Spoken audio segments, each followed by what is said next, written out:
Hi guys, welcome to Collective. What an amazing journey we are going to travel together. Thank you for continually watching us online for all our video sermons. I pray that it will greatly empower and strengthen your walk and your life in Jesus Christ. So join us, be a part of us, whether physically in our church or online through the internet. May your life be greatly blessed this year.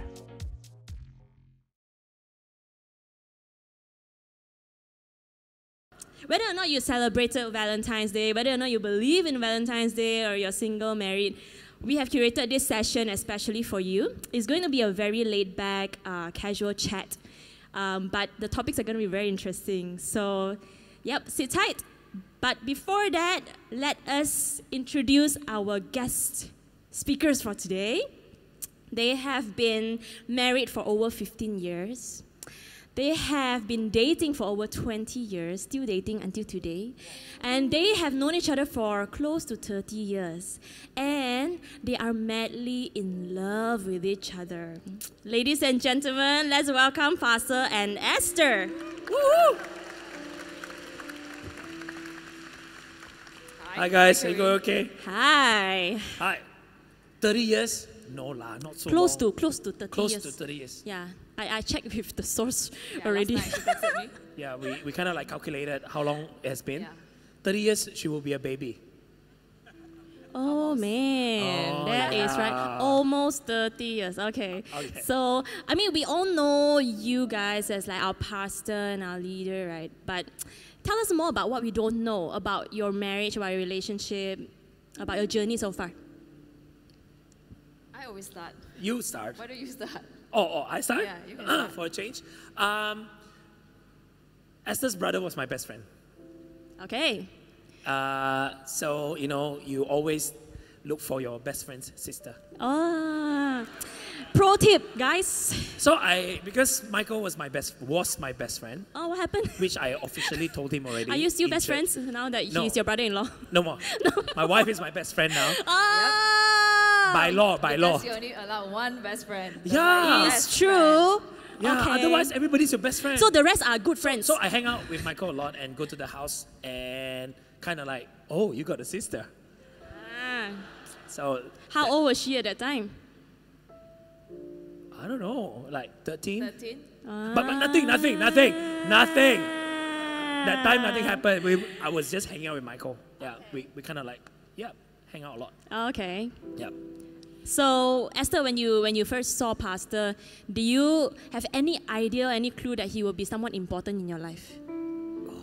Not really, because Don't ask questions that will potentially embarrass me. I'm sorry, but yeah, well. I was 13 years old, just new to high school. In high school, there's a sea of boys at school. Wow. So, yeah, I never thought that No. we eventually will hook up or like and get married. Yeah. Okay, so I'm from the other school, by the way. okay, and The not so good school. the only time that you get to know each other is like when you hang out with Michael lah. Like the only time you see each other. Were you in the same church? Same church. Same Same youth church. Okay. Same youth group. And serving the same ministry. Okay. Yeah. Yeah, romantic way. I was the worship leader. She was the pianist. So who set the duty roster? The worship leader or the pianist? Definitely not me. You know what? I don't know. Somebody God, must have said it. God inspired that person to put you all together. Okay. All right. So Yeah. tell me a bit about your journey so far, like from last time you're dating and then now. Like, how has it been? I think we went through the most during our dating years because so I was young and he was older and he was. No. Okay. Let's just make it clear, lah. Pastor is not that old, lah. Like how many years gap? 5 years apart. 5 years is good. It's a good gap. Yeah. Good Okay. gap. It's So a you good can gap. Thank you. imagine when I was 13, he's what? 18. Guys are counting, right? Okay, so but by the time we got to know each other better, I was probably 17 and he was 23. And 21. 22. 22. Oh my God. 22. It's Sorry, a guys. Valentine's weekend. Okay, It's just not a testing, maths. just It's not a testing maths class, okay? All right, chill. Yeah. Yeah, and when we were, so he asked me out and we were going to get serious and all, my parents were not really happy about it. So we went through a lot of hardship because of objection from my parents, because they didn't really agree with me going out with a guy who was going to be a pastor. Are they watching this? Okay. I hope not. They're But- at church now. But what was their concern? Like, what is it about being a pastor that they were concerned about for you? So growing up, my dad would always tell me that, hey, if you marry a pastor, there are a lot of things you have to give up in your life. You have to give up luxury. You have to give up a lot of your desires. You have to give up a lot of your the things that you want to enjoy in life. So growing up, this is what I hear every other day when my dad was trying to discourage me from entering a relationship with a pastor. But do you know that your potential father-in-law was concerned about these things? I didn't know my father-in-law was concerned, but I knew my mother-in-law was very concerned. She was very vocal? No, so I thought I would bring him home to meet my parents, right, for a meal. My mom never spoke to him a single word the whole night. If you've never been through that, you're fine. Okay? Mine, Yeah, I got it worse. Okay. Yeah, so it was really awkward to the max, and And those days, cannot text. you can't text each other. No mobile Yeah. phone, right? So you I had to can't, call like- the house, Oh. and then you have to pray really hard. Not my mother-in-law. I mean, not Esther's mom. Hello? Hello?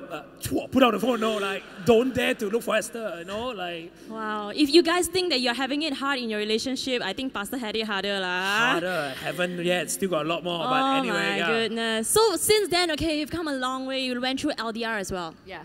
What is For how LDR? many? Long Long distance distance. relationship. Oh, long Yeah. distance. Yeah, we did. Yeah, so from there he was sent over to KL to pioneer a church, and my dad didn't want me to be here in KL at all. So he sent you away. So my dad sent me to Perth. I went to Perth. Wow. Perth.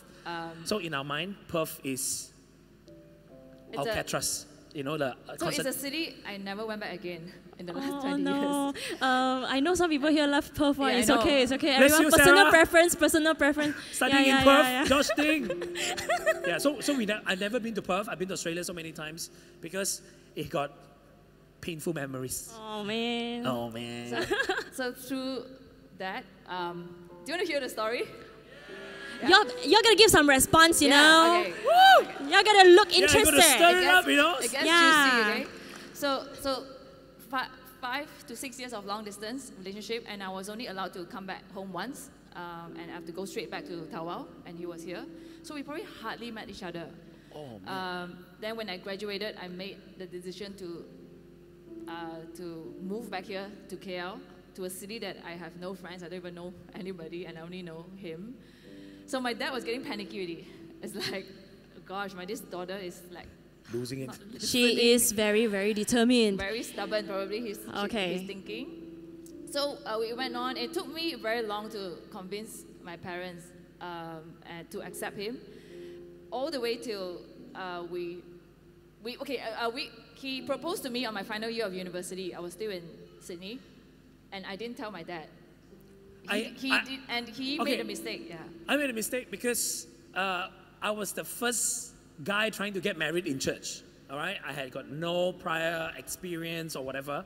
Not that I proposed to another girl before, just so that you all know. So I didn't know I have to ask Esther's father for the daughter's hand. Okay. I was so into like saving up my money, buy the air ticket, get the ring, fly to Sydney, and propose. So I proposed first, and then they found out later. So were they Not angry? My dad was so angry. Oh no. Yeah, So so it angry, wasn't a memorable engagement for me because I had to deal with my parents after that. So and then also because I wrote a book, and then it went on to the newspaper, and then the newspaper wrote, and Kevin is engaged to Esther.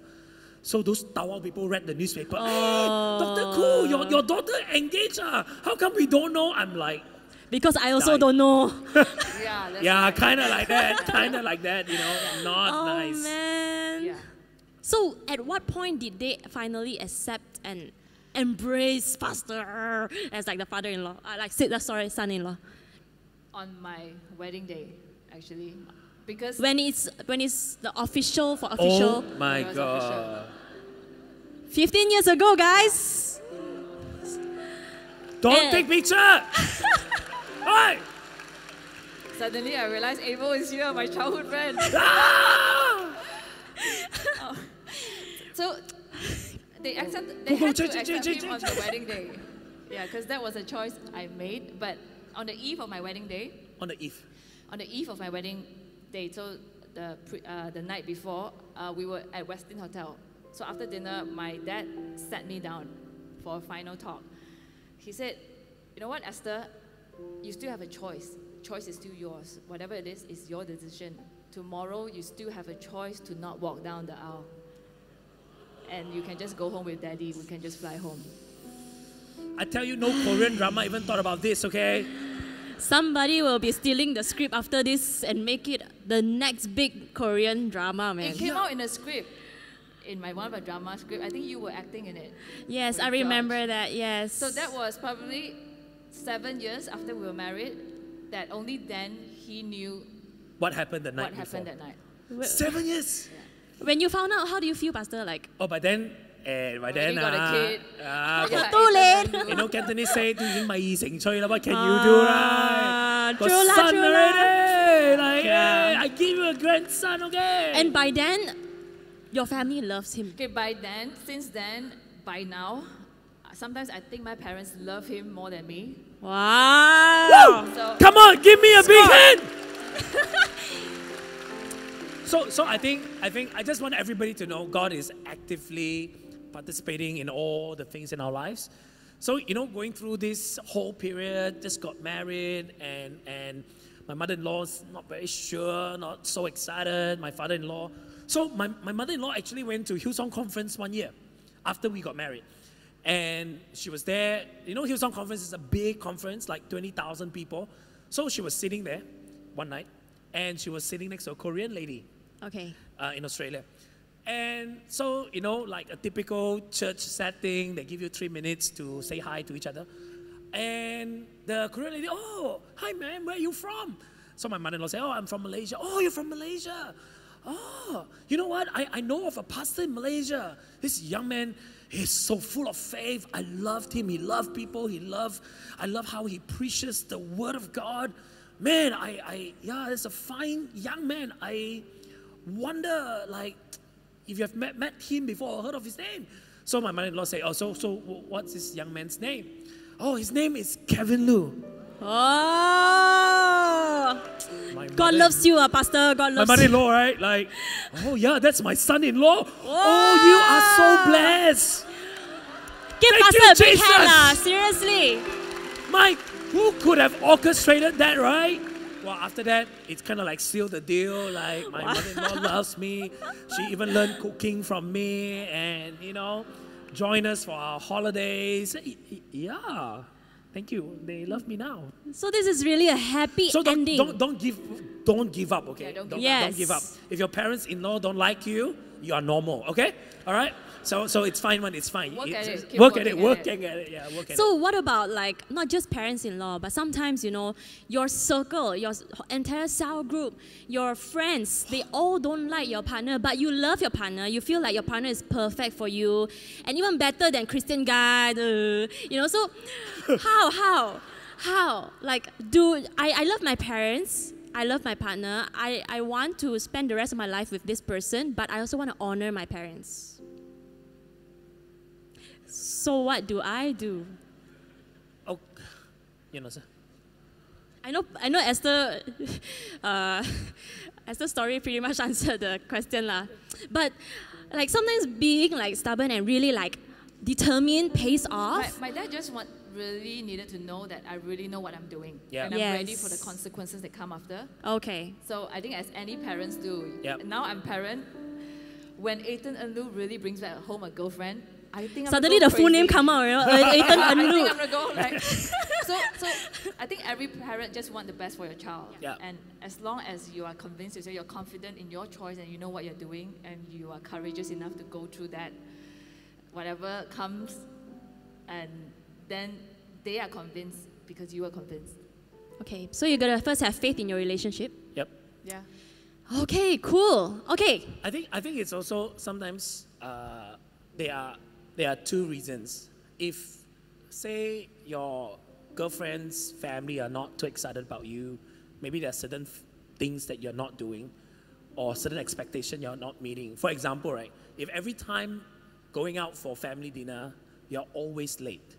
They have to wait for you. You are not the one that chopped the table. You don't put tissue paper there, and they cannot find a table, and you're not there. And when it's having dinner time, you're always like looking at your phone, and you are talking to people. You're playing game and not engaging. That's your fault. That's your part to play, right? But if say it is different thing, like beyond your control, like maybe financial status or like you're not rich enough and things like that, I think that one, it's between your girlfriend and the parents. It's really nothing you can do. So you have to realize, you cannot say, yeah, but they don't like me. Sometimes they don't like you for a reason, like if you don't turn up on time, you don't do anything. Yeah. So who can you blame, right? So the key is to evaluate ourselves and be sick, 走啦. It's going to be your family, right? Yeah. So you can't treat them like you're only dating the daughter. Family is not my business. It's true, yeah. It's rude. Okay, you guys are learning something today. Yeah. Yes? Okay, quickly, we have a lot of questions. So let's move on to the next one. This one is very interesting. So, is it okay or not for a girl to make the first move? Oh, that's quiet. Is it okay for the girls to make the first move? Yeah. I think it's okay. Yeah. I also think it's okay. Okay, for me, I have this logic. I also think it's okay. I better in agreement, right? Yeah. Remember when we first enter high school, okay? 13 years old, back to that 13-year-old. And you go to school and suddenly there's like other guys compared to those little boys from primary school. And then, so you probably get attracted. And if you suddenly feel like you kind of like this prefect or like this guy and he sits in this class, what do a girl do? They will appear. They will purposely detour and walk past the classroom to get to the toilet, or walk past the classroom to go to the library. Confession time is true. Right? Yes. It's true, right? It's true. Yeah, you kind of flirt and Drop it's natural. handkerchief. Yeah. And Guy flirts, girl flirt, and that is kind of like a first move because you're trying to give attraction. You're trying to attract attention as well. So, but when we get older, in our 20s, in our 30s, then suddenly that whole thing becomes such a taboo that a girl cannot make the first move.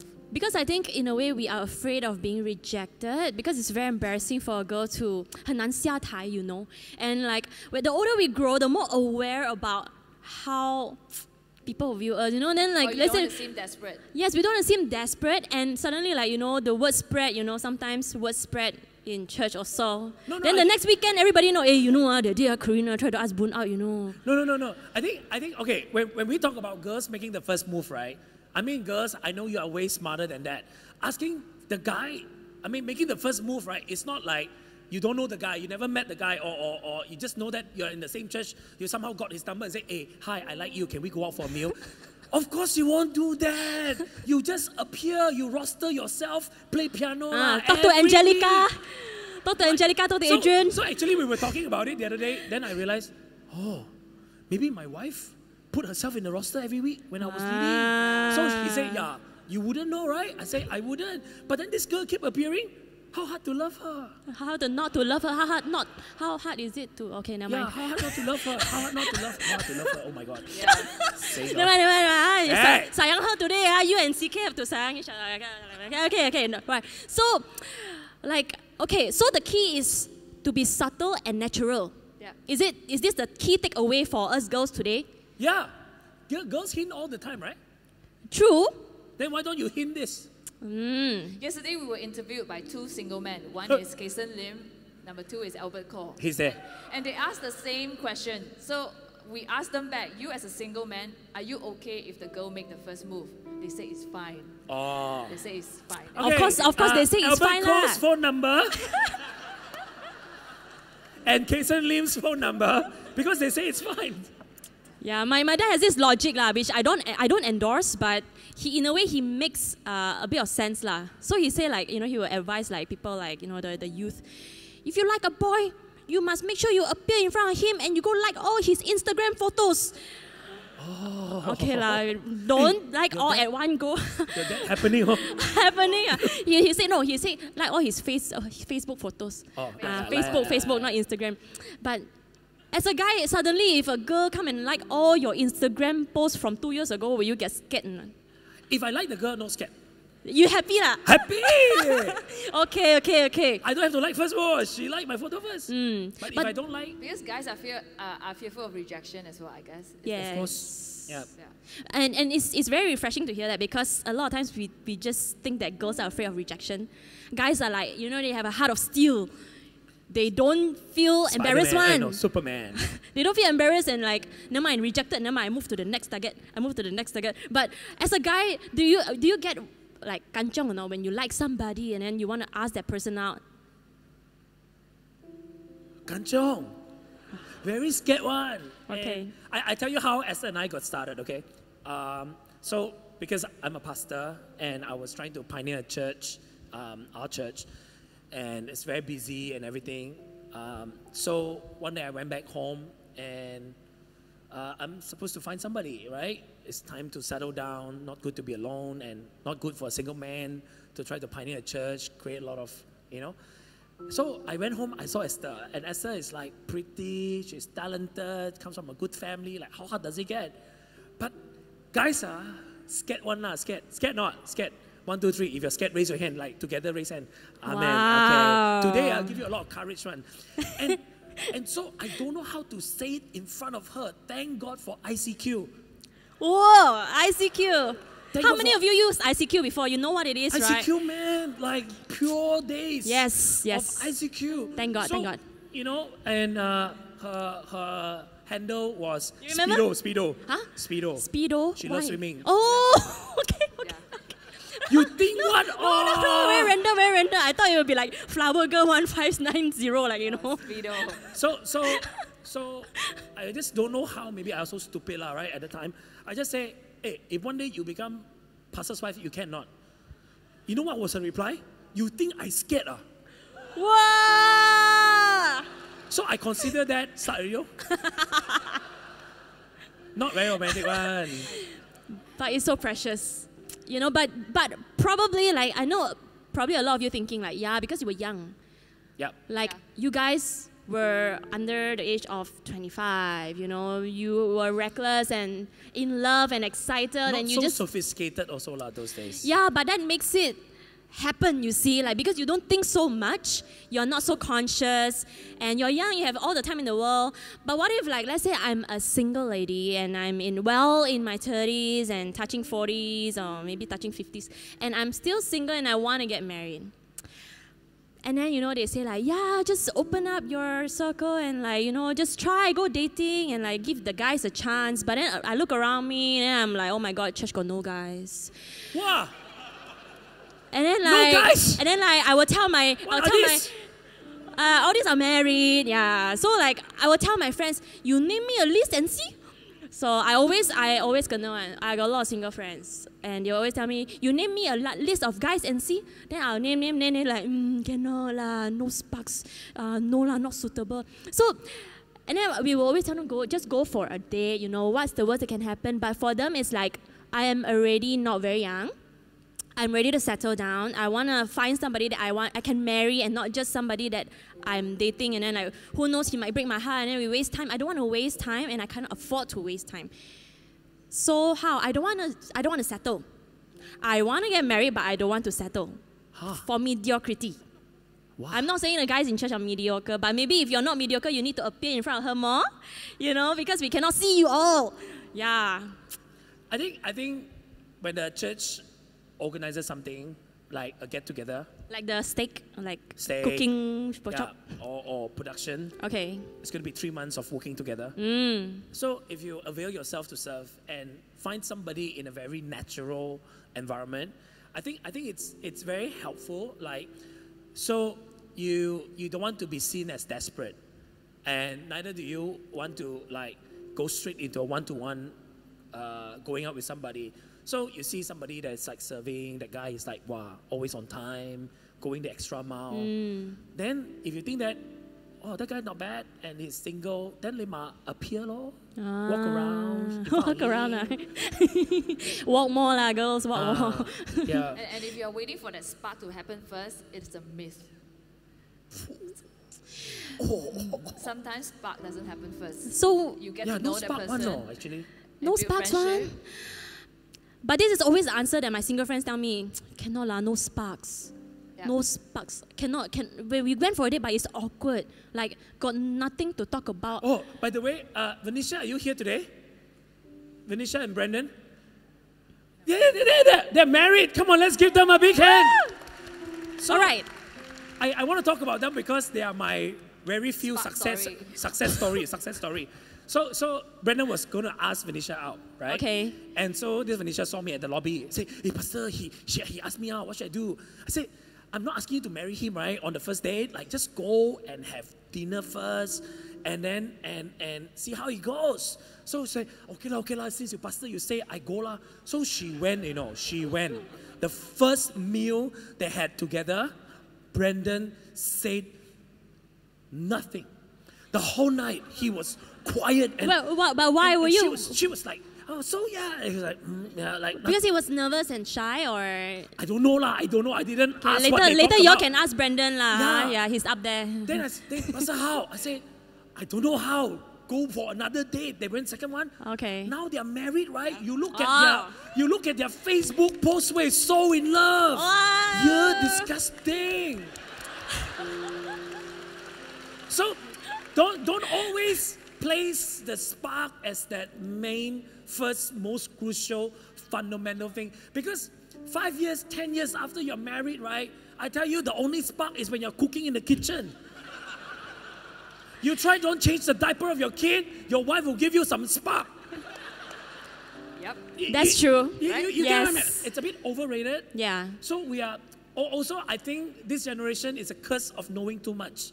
You watch too many things, you read too many articles, you know so many, wow. And then you have risk management on your relationship. Like, wow, because I'm a actuarial, what can I do?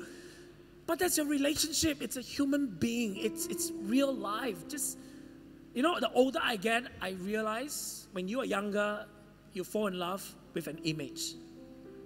The older you get, you realize that you're actually falling in love with a person. The image that I wanted to fall in love to in Esther was, she got to be this amazing girl. She can cook, she can clean the house. And when she's supposed to talk, she talks. When she's not supposed to talk, she doesn't talk. She can go outside and she can go inside. You get what I mean? 入得廚房出得廳門, like go in the living room, Okay, go okay. in the kitchen. At the That right sounds time. that sounds better. That sounds Yeah, better.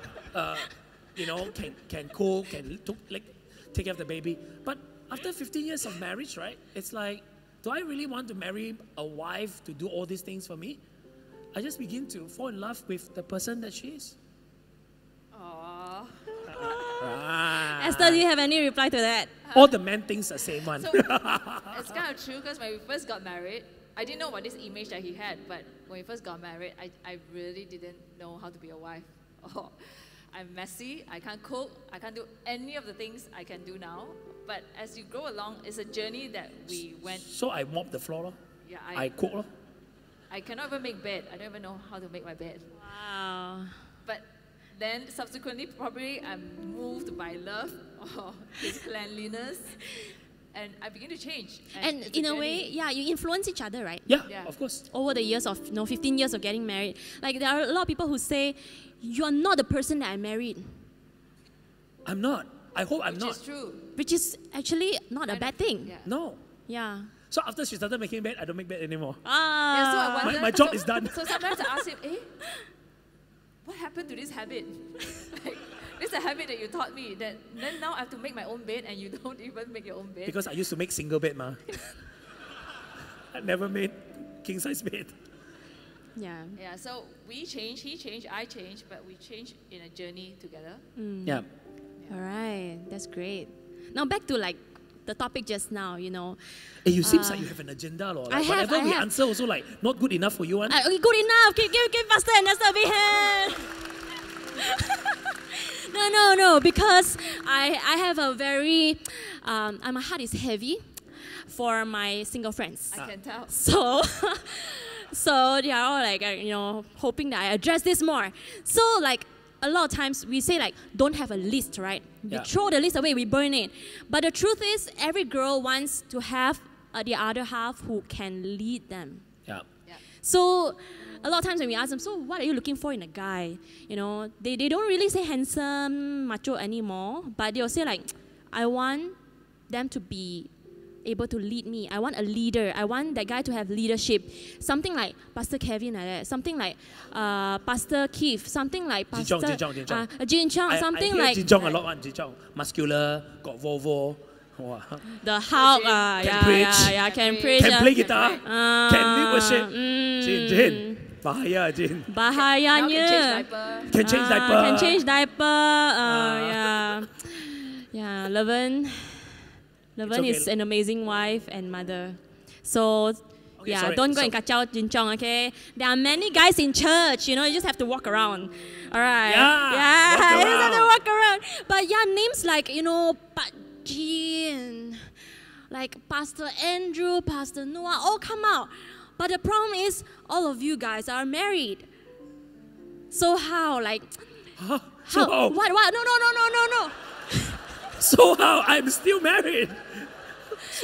So how is like, so what happens next? Like, what about the guys who are not prominently positioned as a leader? They are not a leader in church. They are not so aggressive. They are not so loud and bold. They are more passive. They are very behind the scenes. They are amazing guys, but they are just not like, speaking on stage.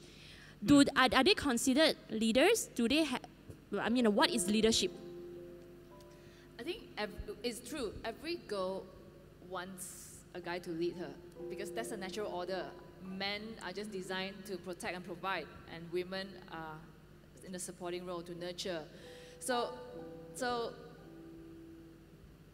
a lot of times when you define leadership, you define that charismatic leadership, that rah-rah, that person on stage can speak and is loud, the extrovert, but leadership is way more than that. And a lot of times when women, they come to a relationship, when they start to demand leadership from the men, you become overpowering and you start to nag at the guys. And you say, nag. Guys are useless. They should be this, they should be that, they should be that, they should be that. And you become that powerful woman because feminism, right? And you take control of everything. I think that's where we go wrong as women. The most powerful type of supporting role for a woman is you allow the guy to rise up. Even though he's not there yet, he's not at your expected level yet, but you play a role in helping him and supporting him that he feels supported, that he could rise to that role. In other words, is sometimes act stupid a little bit. But just close one eye. Can do that task. I hope you don't have to act stupid often. It's okay. Let's not get there. But yeah, you can clearly do a lot of things. You can handle it yourself. But sometimes, give the space for the guy to take lead. Yeah. Let the guy do something to show his leadership. Yeah. I think it's also because if we equate being an extrovert as being a leader, I think that's where you are falling in love with an image that you like. That's why you're not like this person or like that person. But if you look at the person that you're with, every other guy or that you know, there is a gift of leadership in them, but maybe in a different way. Some of them lead really well when it is in their forte, like if they like to cook, or if they are a banker, or if they are very athletic. But it's difficult when you keep expecting the man to be good at things that he's not good at and expect him to lead in that. So why don't you just celebrate each other to let them flourish? I want to tell you, right, I have a wrong idea of the woman that I wanted to marry because I came from a traditional church. In my traditional church setup, the pastor's wife got to be able to bake, cook, and do all that. So secretly in my heart, I wanted Esther to be able to do that. Wow, then when I marry her, she cannot even make the bed. Wow, this is like so far out from my expectation. But then I asked myself, right, did I marry her to cook? Or did I marry her because she's a person that I want to spend the rest of my life with? Oh, that's very powerful. So sometimes we are too focused into wanting that person to be the person that we want them to be, and not wanting the person to realize who they are, made in the image of God. You know, I mean, can you tell me if Brandon is not a leader just because he doesn't talk a lot? But this guy makes sure the church is closed up, is locked up, make sure everything is okay. I can tell you, not many of you will be doing that. I won't be doing that, right? And so after marrying him, Venetia will know she can sleep in peace every night, because Brandon will be going around locking the doors in the house and making sure, because a person is consistent, right? That's who they are. Yeah. So can we say that leadership is also taking responsibility? Of course, right? Yeah. Okay, so that makes it easier, because leadership is such a broad word, you know. Sometimes we just misunderstand the word, like the definition of it. Okay, good. Now it is all addressed, it's all clear. Let's move on to some marriage topic. Okay. Now that you guys are married for 15 years, right? Yep. From beginning, you know, I'm sure it's very easy for you guys to like have marriage time and like really like, you know, give each other the utmost priority. Like after work, oh, cannot, I need to go home to my wife, and we need to cook together, we need to spend time together. But as the years go by, you know, you have kids, and then kids are growing up, and you have lesser and lesser time in your hands with work, church commitments. How do you always ensure that your marriage is your priority? And by that, I'm saying, like, you know, really put each other as number one, not the kids. Because it's so easy to just put the kids as number one, because their needs are more urgent, their needs are very apparent.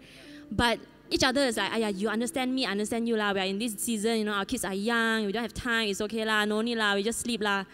You get what I mean? Yeah. So how do you prioritize each other over the years? The fortunate thing about us is we come from the same background, because we came from the same hometown. So the things that we like, our culture is already similar. So, we are quite intentional about that. Some more kids came along, and we have church in our life, and we have to lead people and all.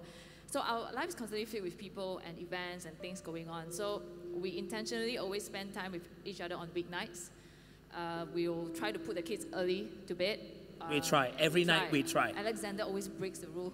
But so we try. If we have not fallen asleep before them, then that's too bad. But otherwise, we'll say, okay, 9:30, I put him to sleep, okay? We wait. Once they sleep, then we'll hang out. So we'll walk around the house, chit-chat, do stuff. Walk around the house?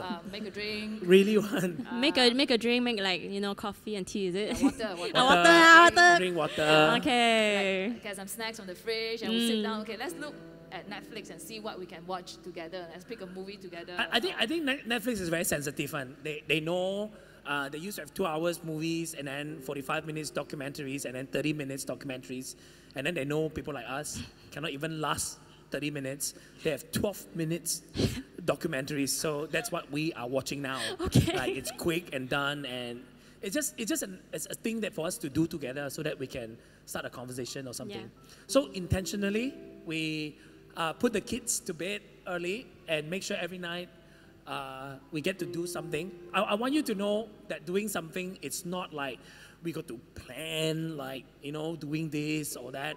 I think husbands, right, you really don't want to go home and plan for something else. You're already so busy at work. So keep it natural, keep it simple, keep it sustainable. So we used to watch one movie one night, right?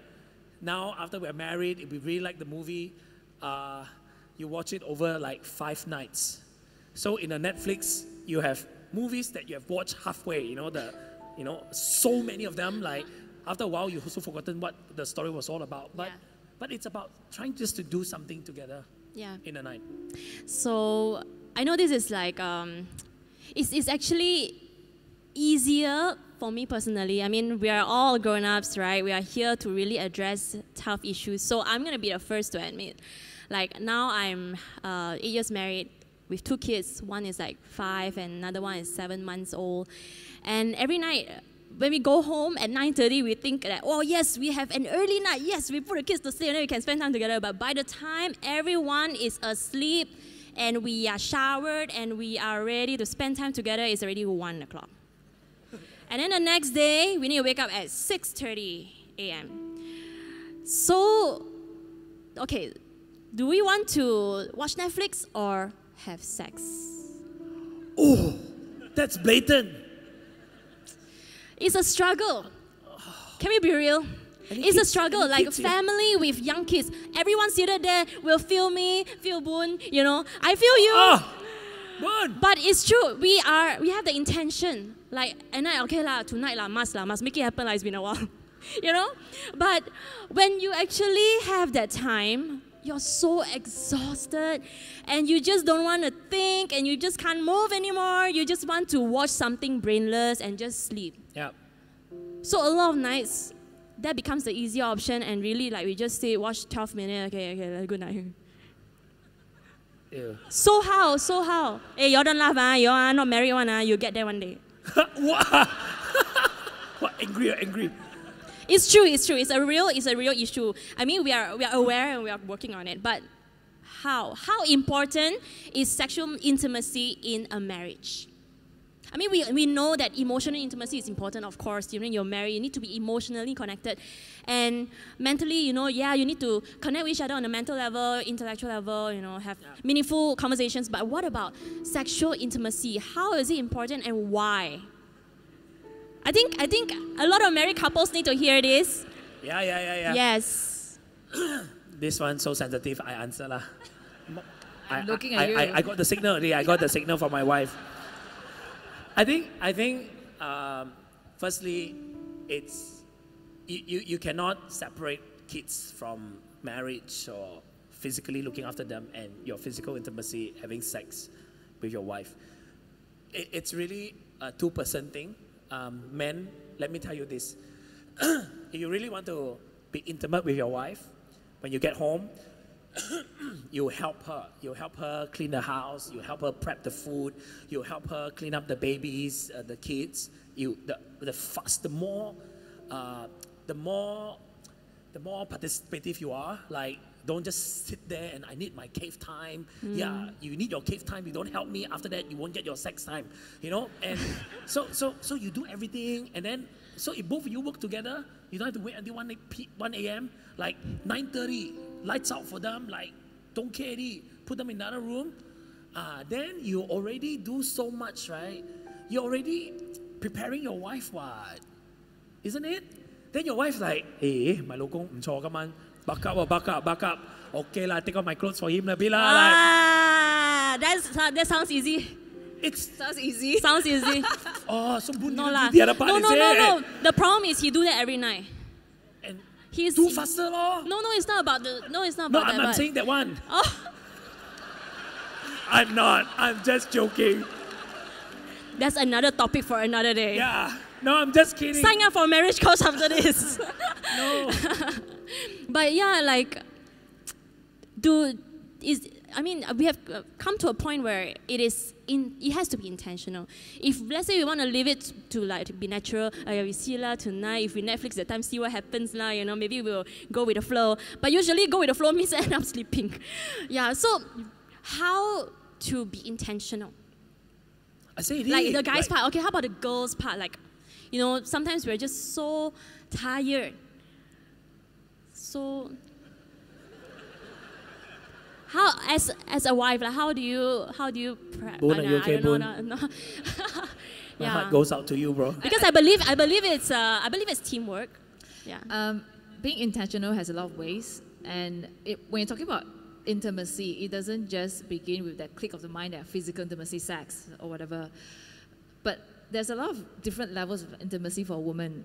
And those could be trigger points, right? It could be mental intimacy or emotional intimacy. So mental intimacy means like a good and deep conversation about life and about my feelings. And I feel open. And okay. I feel he understands me. And he cares for me. Yeah. Okay. Those help. So it's not just like getting all the kids to bed. Okay, now like 除衫, like take off the clothes and have sex. Yeah. It doesn't work like that for girls, right? Yes. But there's a lot of other ways. So like emotional intimacy, like having a laugh about something and joking about something, having good times. Those are different ways. But when you're intentional about it and you're intentional about building that intimacy, whatever it is, then it will come naturally. Yeah. Yeah. So and you would want it Yeah. Rather than you feel like, oh God, I just got to fulfill it since I'm married, right? Put Yes. drugs in the drink, lah. It still doesn't work. Okay. Let's give Pastor and Esther a big hand. Right? I'm sure it's not easy to address these issues. Yeah, it's not easy for us. Yes. We have to work on it. Yes. You know, it's not like we are smooth. No. Yeah, it's all hard work and intention. Yeah. Yeah. All right, so next question is pretty controversial also. Oh yeah, it's so controversial today. All right. What if my partner is everything that I wish for? Like he is gentleman and he is amazing, he is so helpful, he loves my family loves him. The only problem is that he is not a believer. Can I date him? Can I marry him? Do you really want to ask this question? Yes, I believe that we should address it once and for all. Okay. Let me do my pastor's job, lah. Are you guys okay? I think we can come to a place that we cannot answer all your questions. I know a lot of questions have been sent through Slido. Clayson has been quite amazing in crafting. Our team has come together. So we're going to put some of these questions or answers in a talk show that we will record and that you can watch it at your convenience at home, because one day it's not going to do everything. I want to talk about whether Christians can date non-Christian. I'm going to tread on very dangerous grounds here today, and you got to really hear me out with an open heart. I want to say I don't particularly have a big issue with Christian wanting to date a non-Christian. But the problem is this. The problem is, right, if I as a believer and my life is changed, my life has got purpose and has got meaning purely because of what Jesus Christ has done for me on the cross. That without Christ, nothing else means anything. And that's me. And I'm a believer. I'm a Christian. I know how much God loves me. This whole morning, we worship God with the song Love, and then Heng shared about unconditional love. So now, if I like this girl and I really want to marry her, how is it possible that I will never tell Esther about the love of God that changed my life? To me, that is a more critical problem, because marriage is a lifetime, but the love of God is eternal. So a lifetime in comparison to eternity, right? It's like no comparison at all. I cannot say I truly love my spouse if I do not tell my spouse about the unconditional, infinite love that God has. So if you meet a guy, if you meet a girl, and you're kind of like, you know, you have good feelings for each other, you haven't gone much deeper, take the opportunity to go and, hey, you know what? I want you to know my life is different, not because I'm a better man, because I'm more able, but really because of what God has done for me. And I would love for you to experience that. Otherwise, it is like, hey, I just want to marry you, okay? You provide for me. I will go to my church. You don't have to come. I go heaven. I don't know where you go after that. It's not my problem. How can that be love? And how can that be love with the spouse, the man or the woman that you're going to marry? And as Christian, we got to hold on to values. I want you to know, as a man, a lot of men would go to church and look for Christian girls. You know why? Because they believe Christian girls are wife material. Are you? Yes. Girls, right?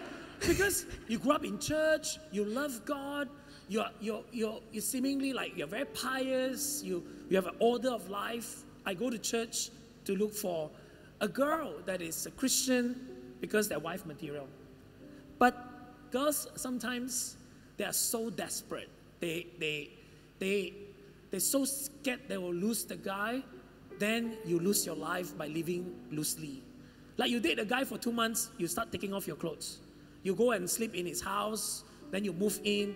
And then I want to tell you this, a non-Christian guy will be like, che, same one what? I thought if I meet a girl in a club, she will take off her clothes. Che, I met a Christian girl, also same one. You are shortchanging yourself. Are you with me or not? The guys can wait one. If he cannot wait, then you don't marry him. How hard does it get? So my problem is, sometimes I see Christian girls loose living. Date 2 weeks. Don't come home already. Go to the guy's house. So I want you to know God did not create boundaries like this to torture you, to punish you. God created all these boundaries so that you are protected in a covenant called marriage. If the guy already sleeps with you before you're married, after you're married, I tell you, he will look for somebody else because there's nothing exciting, nothing new, and there's nothing to work on. You know why? Because sex before marriage is purely physical. Sex after marriage, it is the strengthening of the bond of the marriage. So wait, if you're a guy and you're a Christian, don't just like, oh, I want to see which girl I can get to know and be loose. Don't do that. God created this so that we can build a marriage, so that the whole act of sexual intimacy is to develop an intimacy that otherwise not possible outside of the confinement of marriage. Is that okay? So let the guy that you meet, the girl, let him or her get to know about God, because that to me is the single most important thing in our lives, and it's the life of Jesus. Are you guys blessed? Amen. Yep. Yes. So as we close today, I want to pray. I believe prayer is very powerful. Prayer opens our lives to allow God to work.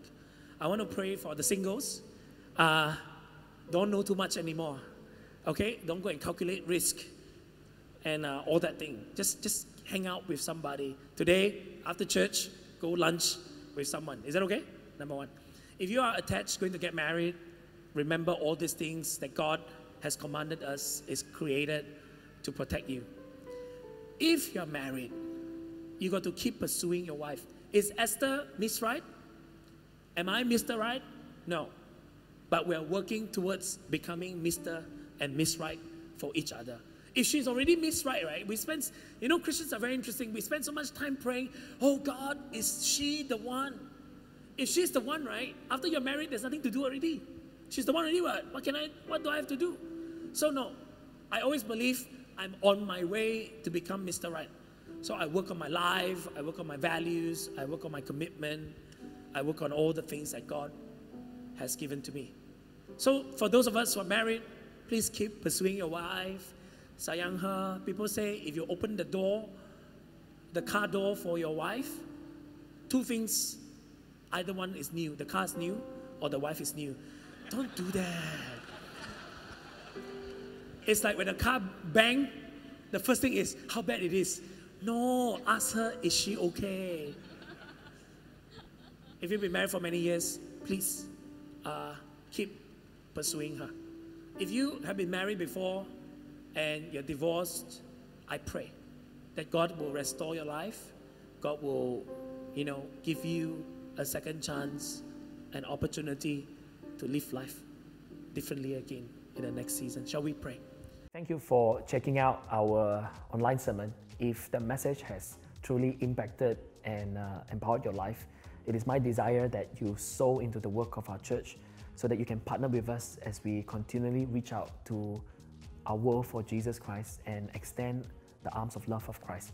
So if you're giving, you can give online or you can do a direct transfer, and all the information that you need is on the screen. So God bless you and thank you for partnering with us.